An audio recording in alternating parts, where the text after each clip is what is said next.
LeBron James going to Philly just made me come out as basketball Polly. LeBron James has just agreed to join the Philadelphia 76ers. And that's a problem for me because I am a New York Knicks fan, but my favorite player is LeBron James. And these two things could have coexisted perfectly up until now. And I know some of you purists out there, basketball purists, who say, no, Pat, you can only have one team.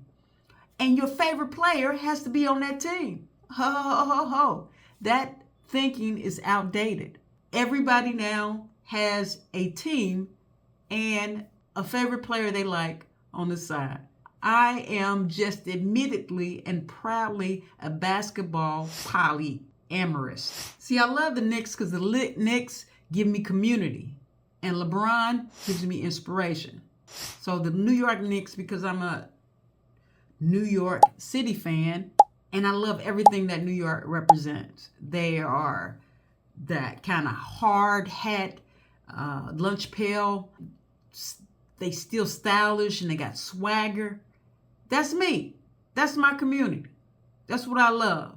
But LeBron, it goes deeper. It's personal. I like the way he moves. I like the way he carries himself. I love the way he plays. I love the way he don't give up with a smile. And all my Knicks fans have always known that I'm a LeBron lover. I never hid it, because LeBron was always in LA. He was a Laker. They weren't contenders. It was just like having a work husband that works remotely. I'm on the East Coast and they out in Calabasas somewhere. It worked out. I'm not rude. I ain't throwing it in your face. Although I'm open about it and it's consensual. And in this day and age, everybody has a primary team and a little emotional support player on the side. Life is short. I shouldn't have to deprive myself. And why the double standard?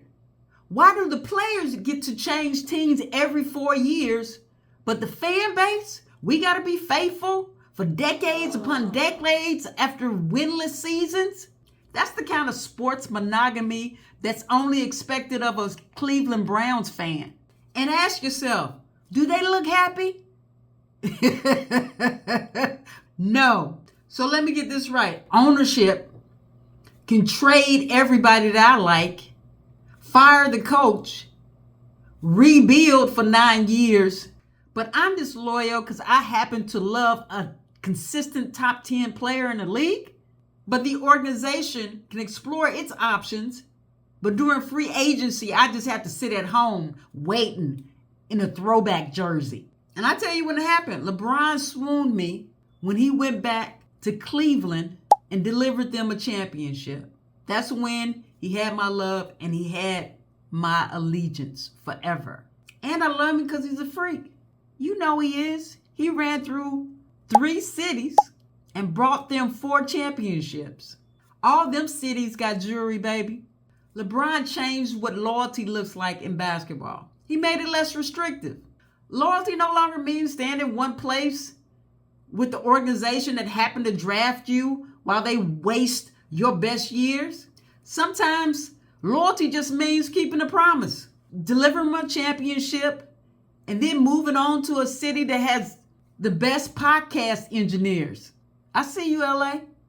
LeBron James is like greatness personified. He's one of those dudes that oddly every dude thinks he would look like if he hadn't canceled his Planet Fitness membership. LeBron James looks like what Jeff Bezos is trying to pay to look like.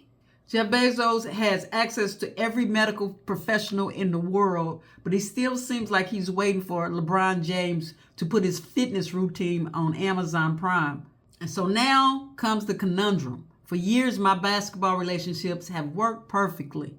LeBron was a Laker in the Western Conference. New York is in the Eastern Conference.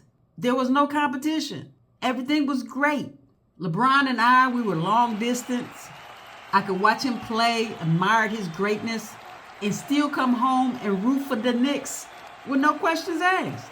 Everybody had space. Ain't nobody was checking anybody's league pass history. But things have changed now since LeBron is moving to Philly. Man, your behind wasn't supposed to move 4 exits away. Philly is too close. It's way too close. The Knicks can see your car parked outside.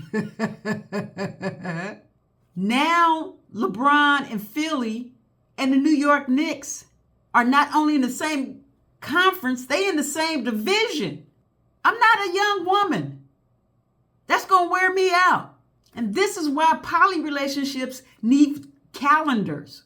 Now I got to wrap my head around that LeBron could actually compete directly with my favorite team. The player that I love the most could potentially be standing directly between the New York Knicks and a championship? Is that what you're telling me? And that's where basketball poly gets complicated. Loving more than one is easy when everybody lives in different conferences. Ask a few of the WNBA players. But I tell you this, until the playoff comes, I am not choosing. I can support LeBron's individual growth and still root for my New York Knicks. But I don't have to decide right now. I don't have to decide until I have to. If the Sixers and the Knicks happen to meet in the playoffs, that's when I'll deal with it. Until then, everybody has to respect the arrangement. If and when that series starts, we'll all find out together whether I'm wearing number 23 or a New York Knicks jersey. When it comes to sports, everybody's a little poly, unless you are a Cleveland Browns fan.